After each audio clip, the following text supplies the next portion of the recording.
What is going on, guys? Jack here, and welcome back to episode 13 of our Bayer Leverkusen Let's Play here in Football Manager 2019. And well, guys, we do have to livecom the last game of the season. It does go down to the wire, and I mean, just look at this. A three-way tie with 33 games played, and Bayern Munich is not one of those teams. Yes, either ourselves, Leipzig, or Dortmund at the end of today will be crowned as the Bundesliga champions, dethroning Bayern. And well, your guess is as good as mine for how this episode's going to go. I don't know if I'm going to be able to commentate this that well. It's going to be one of those ones where I have to try and suppress my emotions potentially. We have, well, a very, very slim chance of winning the title realistically here. You can see Leipzig and Dortmund both have better goal difference significantly, so they both have to slip up today. In terms of their game since last episode, that's probably the best place to start. You can see Leipzig here. They lost against Hertha Berlin 3-1. This was a game soon after the Freiburg game. In fact, that was actually last episode. You saw that, now I think about it. But following on from that, they won 3-0 against Mainz. And at that point, they pulled, I think, 6 points clear. We had a game in hand, and I was like, well, that's the title probably done and dusted then. But then, they lost against Bayern 2-0. Who themselves have been, well, struggling. Of course, they were very much in it with a chance. You can see here, they of course lost to Freiburg last episode. They then lost to Hanover, a team who we lost to as well, to be fair. And then, of course, they did us a favour by beating Leipzig. Dortmund, on the other hand, they've been a team who have kind of crept up. For a long time this season, it kind of felt like it was a three-horse race. Dortmund have had an amazing second half of the season. That is simply the best way to put it. You can see here, they've lost 3 games and drawn 1 since Christmas, which is absolutely ridiculous. They lost, well, actually, no, they drew against Werder Bremen and then they beat Dusseldorf.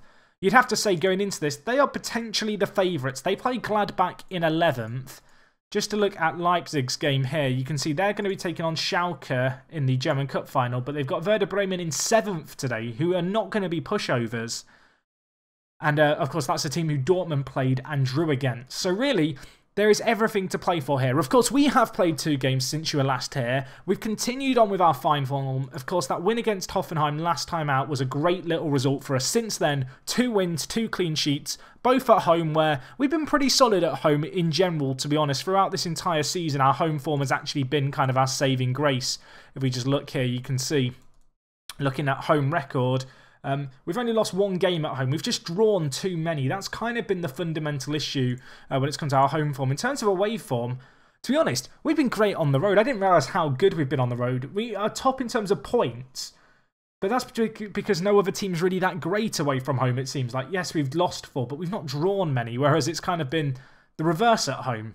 But regardless, our away form is what's carried us, apparently. I'm kind of surprised at that. I guess it's a bit deceptive. We've drawn a lot of games at home, whereas away from home, we've only lost the 1 game against Leipzig earlier on this year. We're away from home against Hertha Berlin here. They are 6th, so they are a tricky team for us to win against. You know, it's not going to be easy and a given here. Before we, of course, get into that, just to quickly go through the games. The first game against Frankfurt, there were a lot of bookings in this game. We had 7. In the end, we did run out 3-0 victors. Wendell with a deflected shot was the first goal of the game. Kevin Volland then grabbed 1, and while Volland has been a man in form. To be honest, since Christmas, we've struggled a little bit for goals, at least for spells. I feel like the Alario sale at one point looked like a massive regret, but while Volland started banging in goals, Bailey has just taken it to a whole nother level as of late. He grabbed the 3rd in this game in the 90th minute to wrap things up in a nice bow. And well, in our most recent game, 2-0 win against Schalke, Volland getting both of the goals. Both these games we deserved to win. We were the better team throughout. Volland, first goal was nice here, you know, passed across to him from out on the left-hand side. The second goal as well, not so nice. Keeper kind of off-footed, I guess, by a deflected shot. But they all count. We'll take it. It was going on target, so Kevin gets the credit. And yeah, 2-0 win there. So 2 clean sheets in a row. Hopefully we can keep that going. I mean, defensively, we've been very good as of late, and it's nice to see us finding the back of the net regularly. Of course, if you missed last episode, you won't have seen, but we have changed our system. And this is actually the team I've selected for today's game. It's a good team. A little bit odd, perhaps, to look at it when you realise the fact that none of these players starting are players that I've signed this year. This is a team that I could have fielded at the start of the year. The bench, slightly different. You know, we've got players like Almiron, Falk, and Ben Yedder on there. But really, this is the team that I started with for the most part, which is weird to think about because we have brought in a lot of players. Of course, we have had injuries. You know, Fischer's obviously out for the rest of the year. Paqueta's just not fit enough today. Lucas Romero, to be honest, probably could play on the bench ahead of Jedvaj. I might even go with that, to be honest. But generally speaking, we're sticking with what we know. We're sticking with the players that we started with. And to be honest, I feel like they deserve a lot of faith. Now, it would be a massive, massive shock if we were to win the league here, but I'm going to go in here with a slender bit of hope. I feel like I have to. Of course, after this match, we will also kind of jump forward to the end of the season where all the awards are being given out and take a look at the end of season stuff just to wrap up this year. And kind of add some closure before we go into next season. Before we go into the game, just one more thing. I've got to talk about it. We've signed 2 players. Our budgets were set for the new season, of course. We already had a load of American players coming in. I signed 2 players for a total of £13 million. The first player, Joshua Wagnermann. Great player, can play both full-back sides. A young German talent. I really like the look of this guy. I think I identified him in an episode earlier as a player I was considering getting. We're signing him from Hamburger for, well, you can see here, £10 million. It's not a small fee, but for a player who can play left and right back, has a good personality, has great physicals, solid mentals, will be a very good backup next year. I'm pretty happy about that. And also we've picked up Zagadou, a player who I signed last year in FM. He was very good for me then. We've got this guy for a bargain fee. You can see, look at his report card, fairly consistent player, loads of potential to improve as well, already operating at a Bundesliga level. We brought him in for £3.2 million for a 19-year-old with lots of potential. As far as I'm concerned, that is a great piece of business. He was unhappy at the lack of first-team football at Dortmund. I'm going to be honest, I don't know how much he's going to get this year for us, or rather next year for us, I guess, looking further forward. But for that fee, I couldn't pass up the opportunity to pick him up. Anyway, that's not why we're here. That's not what we're focusing on. Let's get into this, the final game of the season. I am nervous. There's no other way to phrase it. Right. I mean, they're going to play a 4-2-3-1. Not entirely surprising. A system that I actually feel like we match up quite nicely again. I'm going to try and encourage the players as best we can. It dawned on me earlier today, before I sat down to record, I never talked about the youth intake this year. There weren't any kind of players to scream or shout about. There was one very good centre-back that we got in terms of he might have some good potential, but current ability, nothing too crazy. I'll probably cover that later on this episode. We'll have a look at some of the youth players that, of course, we signed at the start of the year. Have a look at the next generation of players coming through. But anyway, before this set piece is taken, and let's hope we score it, I do feel like I should have the league table up here just so we can keep track of that, and also the latest score. So just as a reminder, for those of you who might have lost track of what we actually need to keep an eye out for here, we need Dortmund to lose or draw, and we need Leipzig to lose or draw. So they're kind of at opposite ends here, which makes it a bit awkward for me trying to show them all, but we'll do our best. And yeah, we'll just have to keep an eye on them and the league table, which we'll put up there. Right. I have this all laid out in a semi-okay way. It's a shame that one of the games is right at the bottom and the other is right at the top. But anyway, we've got to win our game here. That's got to be the main aim, which isn't going to be easy against Hertha Berlin because they are 7th. But, well, we've been in great form, and Weiser has an effort which is blocked. Kai Havertz, can he thread through Vendel? He's already got one recently. Can he get another? Goes wide to Aranguiz.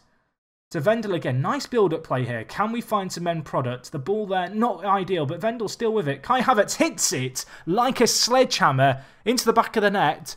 If things stay as they are, we'd win the Bundesliga. It's 3 minutes into the game. We can't get too carried away. But at the moment, we're top of the league. I've got to enjoy it while I can, folks, because I want to get excited about the fact we're winning, but the reality is, and the cruel reality, if anything, is if either of the other teams wins their games, which they probably should win, on the face of it, it doesn't matter what we do. And you can see Leipzig have gone a goal up against Werder Bremen away from home. Werder Bremen are doing pretty well this year, but not well enough in this game to do us a favour. I hope it at least goes to the second half and we have a little bit of excitement. I don't want to be in a situation where everyone's winning. I mean, Dortmund are losing. Dortmund are losing, folks. I don't want to get too carried away because Leipzig are winning, so it doesn't matter about Dortmund losing. But one of the results we need to go our way is going our way, and not a lot else is happening in this game. There might be one more chance before half-time. Looking at it here, you can see Leipzig. I guess the game we have to focus on now. They're winning. Julian Brandt down this left-hand side. Can he get the ball in? He can. It's hit home. Aranguiz with it. I mean, that is 2 goals in our favour. Leon Bailey suffered a pulled hamstring. Leon, I'm sorry, mate. You're not coming off because it's the last game of the season. If you pull it really badly and you're out for a few weeks, I do not care. But yes, what a performance so far this game for us. Continuing our great form. Aranguiz with another goal. Both our centre midfielders. It'd be a concern if I was playing Aranguiz and Kai Havertz at centre-back, I'll be honest. But no, both our centre-mids with the goals in this game. And we've looked very good so far here. However, Berlin yet to have a shot on target. Some nice finishing. But yes, one result going our way, one is not. As you can see here, we're following the 2 games that matter. I guess the game automatically selected them for us, so we'll get updates on those. Dressing room at half-time, I'm very pleased, boys. We are doing what we have to do here. You know, at the end of the day, I can't... We left it very late this year to push for the title. If we win this game, I can't fault the players' effort because they really have turned it around in the last kind of 2 months of the season with this new system, which I think we will have to continue using from kind of this season, well, next season onwards. I feel like this is something to build upon, tweak around. And well, we've got a chance here. Volland, clean through. Spoons it over. He's not had a great game, has Volland. He's on a 6.3 rating. There is a temptation to take him off with 30 minutes left, but he's a player who can turn a game around. But I fancy giving Ben Yedder a chance. We're 2-0 up. We should be winning this game from this position. And Ben Yedder is a player who can get goals, and Volland's had a bad day at the office. Ben Yedder was brought in to be our second man in these kind of situations. Let's see what he can do. I mean, as things stand, Dortmund are still losing, so it's still this Leipzig game we're really staring at, hoping that something happens in it. And well, they've got a chance here. Selke, nice save by Hradeski. Probably should have banged that in to make it 2-1 and make things interesting. But they spooned it, and I'm not going to complain. Weiss has picked up an injury. It's a tight hamstring. You know what? I am going to take him off. We've got Lucas Romero waiting in the wings, a very competent player in that position. Still hoping that Leipzig are going to concede a late goal. Please, Leipzig. Please. Where's the Leipzig game gone? Where is it? Don't do this to me, FM. Ben Yedder hits the woodwork. I need the Leipzig score. I need the... It's broken. I mean, maybe this adds to the tension. We're just staring in the top left, hoping something Leipzig-related comes up. 3 minutes of added time is not Leipzig-related. I don't think it's going to happen. The heartbreak. The worst thing being that we've actually won this game fairly convincingly, but it's not enough to end the season. Second place is not a bad achievement. I feel like there's games earlier on this year where we're going to kick ourselves for screwing it up. 2-0. I'm pleased with the performance. I can't fault the players. We've had a great end to the season. It's a shame that we didn't tweak our tactics sooner, really. You can see, actually, they scored anyway in the 69th minute, so it never was really that close. But ultimately, second place first season is great. If you told me at the start of the season you were going to finish second, I would have bitten your hand off, going, yeah, okay, that's great behind Bayern. The reality is it isn't Bayern who have finished above us, and that makes it tricky and perhaps a tough pill to swallow here, because Bayern, you feel like, are going to have a better season next year. I mean, we get the win. Kai Havertz, man of the match. Well played, my son. Continuing to improve. Definitely the player of the future in this team. Weiss are out for 1 to 3 days. Bailey out for 8 to 10 days. That does not matter. We receive £83 million, which is great. I mean, that's crazy prize money. What is the prize money in Germany? I did not realise it was that big. I mean, even in just going at one position, we've got 5 million extra in the bank off the back of that. And of course, getting Champions League football is great too. You can see here, the board disappointed because they thought at one point we looked like serious title contenders, which is fair enough. You know, we started the season very, very well. I think when you look at this season and the rough patch we had, you really have to look at that March and I guess the end of April as well as where the title was lost. We went through, in fact, it was February and March. We went through February and March, you know, you won 1 league game out of 7. And you look at these games, Werder Bremen we drew against, we lost against Hanover. I guess the Dortmund loss isn't the end of the world, but drawing against teams like Dusseldorf and Freiburg, you can't help but shake your head and think, if we hadn't bottled those games, what could have been? But you can't live with too many regrets. And we've ended the season amazingly, to be honest. 6 clean sheets in our last 7 games is truly superb. Even if it is against the weaker opposition in this league, there are no easy matches. And you'd have to say this kind of tactical system we've switched to with the halfback has really worked nicely so far. I'm strongly considering uploading this to the Steam Workshop, maybe with some further tweaks for you guys to try out yourself. But yeah, I'm really liking this. This has been a system that has served us pretty well over the last 2 months. Unfortunately, not well enough to secure the title, but second place. It's okay. A bit of a come down now, I feel like, for me to go through. Anyway, guys, as I said, this is also going to double up as the end of season kind of live com. So what I'm going to do here is I'm going to go forward through pre-season. We're going to get to where all the awards are coming in to see how our players and fans and whatever reacted to everything going on in the Bundesliga. Don't go anywhere. We'll have a look through the squad, planning for the future, all that jazz. And yeah, we'll get into that right now. Okay, guys, we're back with the end of season awards. I'll be honest, I've been caught out a little bit here, because it turns out with the German season ending a little bit later than other leagues I've previously managed in, the awards is like a couple of days after the actual final game of the season, so we can just go straight into this, really. In terms of this kind of end of season bit, I'm just going to talk about the team, some of the performances, all that jazz. So first and foremost, end of season awards, fans player of the year, Kevin Volland. Goal of the season went to Arangues, who of course Arangues, let's have a look at him, shall we? Armchair expert. I've got an achievement. I don't know what that achievement is. Either way, we're going to watch this goal. It was in a game, I believe, that we were watching or playing. Yeah, it was. We were here for this game. We watched it live. Lovely finish. Not the craziest goal, but hey, goal of the season. Arangues, take a bow. Rasmus Falk considered signing of the season. An interesting one, this one. I feel like the fact that at the end of this season, our starting 11 didn't have any new signings perhaps gives an indication to the fact that my signings were plentiful, but not necessarily, you know, super strong immediate contributors. But Rasmus Falk did get kind of a nod there as signing of the year, I think for less than £2 million. He did his job. I mean, across the board, to be honest, this transfer kind of season, if you can call it that, you know, it's been about investing in the future with a few of these younger players. But realistically, we've really added a lot of players to the team and a lot more strength in depth. Perhaps too much strength in depth, I might add. We'll talk about that in a second. But I feel like considering the fees that we got for some of the players that went out, our transfer business generally has been good. There's been a heavy investment, I guess, in the future, which hopefully we will, you know, see the benefits of longer term. But this year, perhaps not so much kind of so obvious. You can see here, looking at the team of the year, for some reason it's playing a system that doesn't really suit the team that we've been playing with. Fisher, perhaps the surprise inclusion here. Of course, he joined us in January. To be fair, he didn't do badly. He didn't do amazingly. I'm kind of surprised he's on this list. Of course, he's got a really long-term injury with the torn hamstring. Hopefully, he can come back next season well. In terms of our end-of-season review, you know, we finished run-up in the Bundesliga, which was, well, the aim was top 4 this year. You know, given the fact that we've finished tied on points with Leipzig, I feel like it has to be a good season. In the Europa League, we got knocked out against Sevilla. To be honest, you can see here the Europa League was really stacked this year. It's an Arsenal-Chelsea final, the semi-final, Barca and Lyon in it, or Lyon in it. So it was never going to be a given. And to be honest, there's some very, very good teams. So you can see in terms of seedings, Sevilla are right up there. So yeah, as much as it sucked to lose to them, like, they're a good team.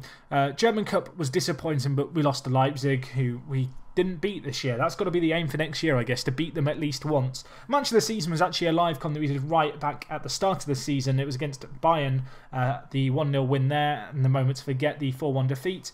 29 players used. That is second in the league in terms of variety of players used, which is pretty high. Our average attendance wasn't too shabby either. In terms of squad dynamics, not any major changes here, I don't think. Feel free to pause the video, have a look at it in more detail, but there's nothing crazy going on there. In terms of plans for next season, I feel like it's got to be about trying to get Champions League football consistently. As much as I'd like to challenge for the league, this was an opportunity this year with Bayern underperforming to do it and win the league early. Obviously, we'll try and do it again next year, but you've got to feel like Bayern are going to be better, and we have a young squad that is going to continue to improve. But I do feel like to really compete with Bayern regularly, we are a few seasons off that. So anyway, let's have a quick look at the league kind of stats just across the board here. You can see Volland actually ended up second top goal scorer in the competition. Third technically, but second highest in terms of actual goals. He got 17. Leon Bailey on 9 assists right up there as well. Those two guys really after January turned it on. You can see Radeski here, 14 clean sheets. He got 18 in all competitions, which is absolutely crazy. I believe it's a club record. Definitely deserves some credit for that. He's been very, very good in goal for us. A player who, despite his star rating suggesting he's one of the weak links in the team, really has shone in the goalkeeper position this year. Obviously, Volland, slow start to the year, but really did kind of improve as it went on. I feel like 17 goals in the league is superb. 4 in the Europa League is nothing to be scoffed at either. German Cup he did well, although that's to be expected.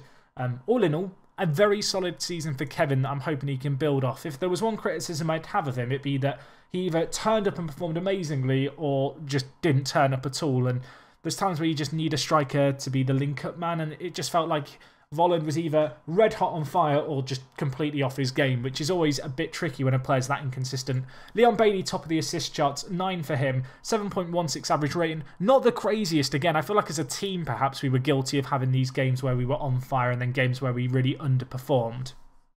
But regardless, he was the standout performer in terms of the creative force in our team. If we just look at the team overview stats here, you can see in terms of goals, we got 56 this season, which in 34 games isn't a bad amount. Obviously, compared to Leipzig's 71, that really gives you an idea of where the league was won as far as they're concerned. Their goal difference came down to just how many games they were capable of scoring in. And, well, you can see here, in terms of clean sheets, we actually had the most. 17 clean sheets for the year. That is pretty impressive. Half of our games being clean sheets. Unfortunately, when we did concede, we conceded a lot. So as a result, we only sit third in terms of, goals conceded with 30, which is still not a bad total. Hopefully we can, get rid of those games where we do just completely capitulate. And I feel like defensively we're very, very solid now. In terms of transfers as a whole, whilst we've got the 2 new youngsters I talked about earlier coming in Zagadou and Wagnerman, realistically you kind of look at this team, there isn't a whole lot needed.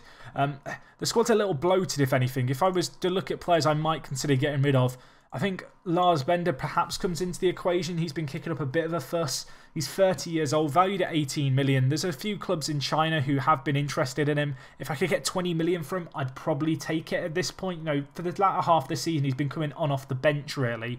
I feel like we already have Core, who offers the same and more at a slightly younger age, and he'd be the player who I'd rather keep hold of out of the 2. Obviously, we have some very good youngsters as well who I'd like to be giving more first-team football to, so that there's going to be inevitably some movement, I think, over the course of this year, but I do feel like Lars Bender's probably one of the first players I'd consider selling. When you sort by value, you realise just how good Bailey is. Obviously, Paqueta joined us in January, had a long-term injury, didn't really get going in the league. Hopefully next season he can turn it on. He's a player with tremendous ability. I have no doubt that this guy is going to become just a real core of the team over the next couple of seasons. But yeah, when you sort by value here, you kind of look through some of these players. Aranguiz, last year of his contract here, he is the only player with a contract expiring at the end of next year in the first team. He doesn't want to sign a new deal without it being a big pay rise, and for a 30-year-old, it's difficult to justify that. He has been very, very good, particularly the latter half this season. You can see 2 goals and 3 assists. It does give me a bit of a headache, the fact that he's done so well as of late, but if we were to get a £30 million bid for a 30-year-old, I'd really have to strongly consider it, to be honest. I feel like when you look at the fact we were able to bring in a player like Paqueta for £15 million, I'd back myself in the market to do good deals and bring in players for that kind of money. So if we were to get 30 million or in that ballpark for a player in the last year of his contract, I'd probably take it. Knowing that it's unlikely he'll sign a new deal and not wanting to lose him on a free, if I had to go down to 20, I probably still would. The only issue with him is that 20% of his next contract of his next transfer deal is going to go to, I think it's international. What's the team called? I'm trying to remember what the Brazilian team's called. I don't have the real name fix installed. But this team here, this Brazilian team, who I'm sure millions of people will write in the comments telling me how stupid I am for not knowing off the top of my head. But that team.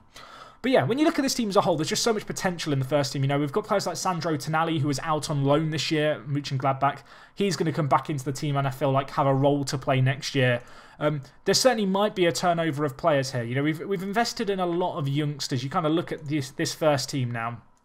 There is a very large handful of players around the age of 18 to 21 with tremendous potential. And when you actually look at how many first-team games they've got, a few of them really have been lacking. Players like Markovic here. I want to give him more time next year if I can afford it. And if that means moving on some of the older guard, it might be worth it. This next season, we're going to be in the Champions League.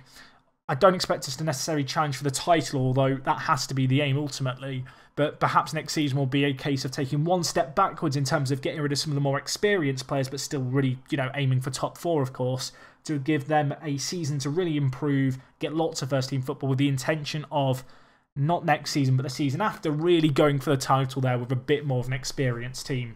You know, it's going to be a bit of a season potentially of transition. The Champions League football, of course, is absolutely massive next year, and that is going to provide a real platform for our players to grow off, I feel like. But yeah, that's kind of what I'm thinking in terms of immediate plans when it comes to squad building. In terms of goal scorers, you can see here, Paulino got 8, which was the second highest, which might come as a bit of a surprise. Paulino only played 23 games this year, 5 goals in the league, 4 assists. Didn't get the craziest returns. A lot of his goals came in cup competitions, which perhaps makes him seem like he contributed more than he did. Aranguiz, I already talked about the fact I might want to get rid of him. Kai Havertz, we've got to talk about him. What a player this guy is. A player to build around. 17 pros, 1 con. This year, he didn't really shine, but I feel like he's one of those players who, regular first team football, you know, next year, coming years, he's just going to come good for us. There's no way this guy doesn't become a superstar as far as I'm concerned. Can improve a lot. Just a tremendous player, you know. There's players here where I feel like we've just got to be a bit patient with them. You know, Julian Brandt is another one of those. This year, didn't shine, and that does kind of suck to say, but I want to kind of keep faith with him. He's a player who, given his wages, given how he performed, if a monster offer came in of, say, 60 million plus for him, I would very much consider it. I don't see that kind of offer coming in for him because of how mismatchy his form's been. It's not been that great, but he's a player who I could replace. I know for Leverkusen fans watching this, that's not what they want to hear me say, but the reality is he just hasn't performed this year, and I'm sorry, he doesn't hold sentimental value to players. And unless it's like a regen I've had for 10 years, then I'm an absolute sucker for it. But that's not the point I'm talking about in this example. Generally speaking, you know, you've got players like Deji here, or Dejan, who was out on loan at Fun. He played well on his loan this year. I really, really feel like this guy's a player who I want to give first team football to next year if I can afford to. The striker position's always been a bit of a weird one this year. You know, we've had Ben Yedder, we've had obviously Volland, who's played a lot of the time. We of course loaned out a couple of players, including Lincoln, who's in the first team, and Po Jampalo here, the Finn, who has not played at all during his loan spell at Schalke. Kind of gives you an idea of his quality. I've probably got to sell him on as much as it sucks. You know, he's not getting football at Schalke, who are right down there at the bottom of the Bundesliga. So there's a very rare chance that he's going to be good enough for us.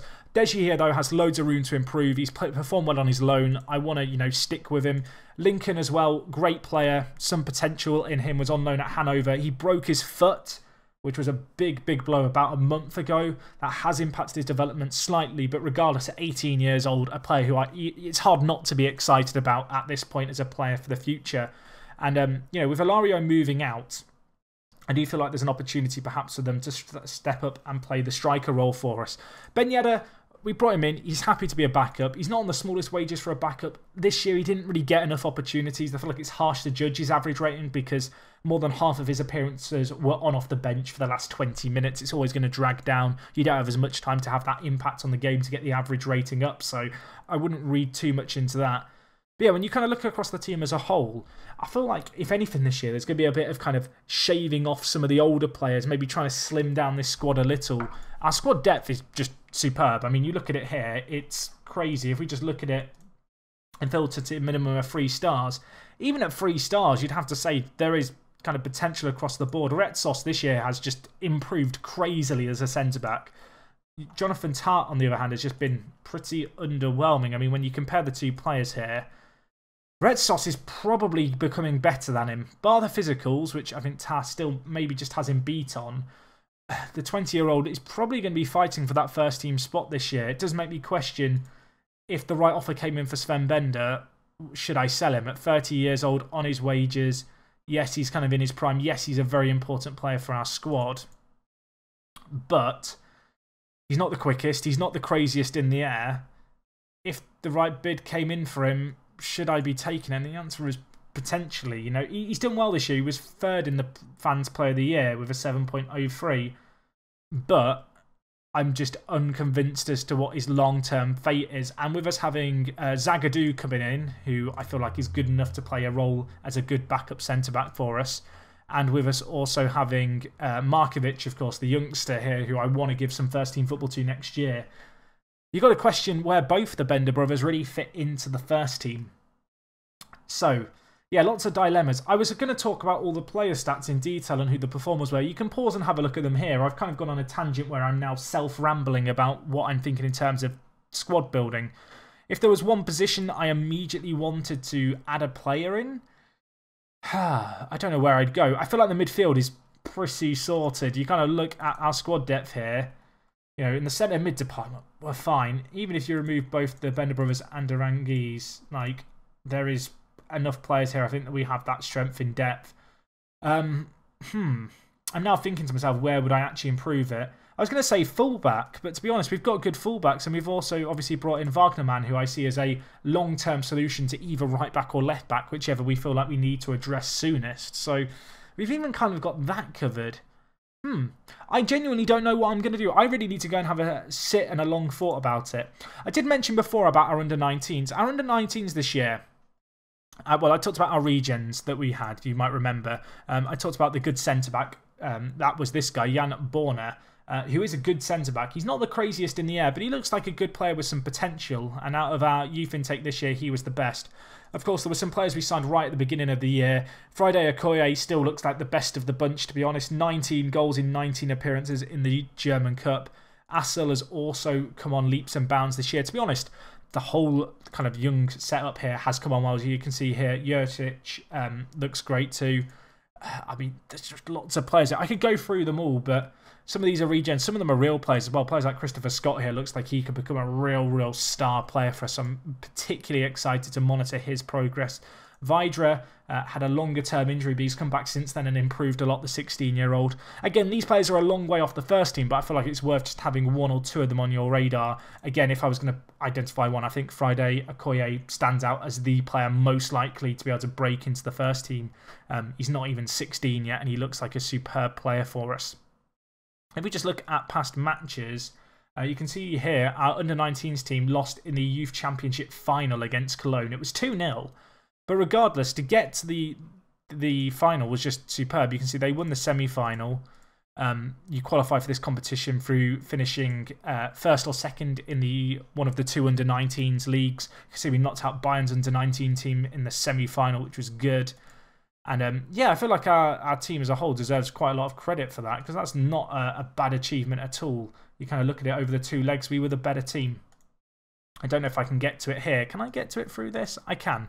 So you can see here, this is where our team finished. They finished second, 2 defeats. Cologne's team, the only team to go unbeaten through the whole junior season.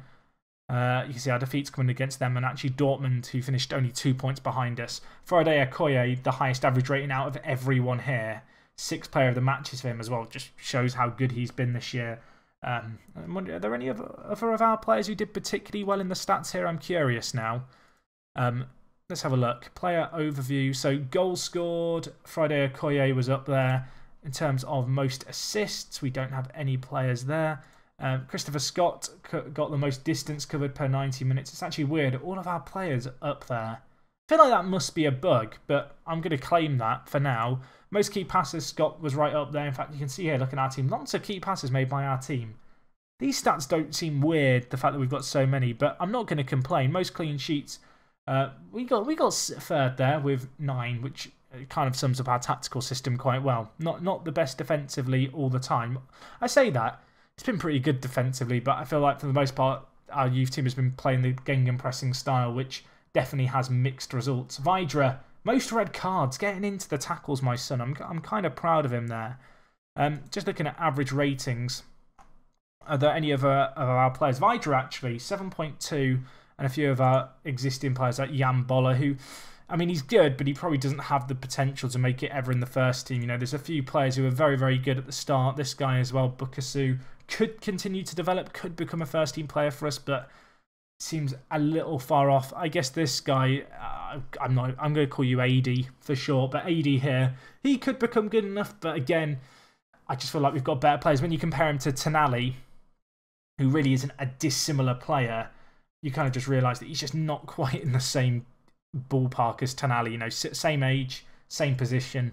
One of those players is going to make it. The other, quite clearly, just isn't quite good enough. But yeah, that's kind of this season in a nutshell. All in all, I'm very happy with how things went. We have a little bit of money to spend in the window. If I really want to make big moves, I'm potentially going to have to move players on and see what we can do in terms of transfers. I'm not sure how crazy I'm going to be in the transfer market. I do feel like the squad needs to be cut down a little bit for next season. You know, there's a few players out on loan like Tonali, like Deji, like Lincoln, who I'd like to be getting first team football to next year, and that might mean cutting some of the more experienced players. Short term, that could cost us, but I feel like it's kind of a long term strategy. And you guys know what I'm like. I like long term. I like to be building for the future. I like young players, and so when I look at this squad, there's a lot of reasons to be excited about the next couple of seasons here. But anyway, that's going to wrap up this episode from me. Hopefully you did enjoy. If there's anything I didn't cover in this end of season live com that you feel like I should have covered, please do let me know it. I will endeavour to cover it in future series and, of course, in future seasons of this series. People have asked me about the long-term plan with this save. I want to do at least, 3 seasons probably. Looking beyond that, though, I'd like to try and do as well as we can, obviously, at Leverkusen. And, we'll keep playing as long as we're having fun. And right now I am really, really enjoying this save. I feel like we've got a really exciting squad, which I to be honest, can't wait to see develop over the next couple of seasons. But yes, that really is all from me now, guys. If you have enjoyed, do leave a like on the video. If you've got any comments, leave them down below. And other than that, it is me, Jack, and I will talk to you guys in a bit. I'm out.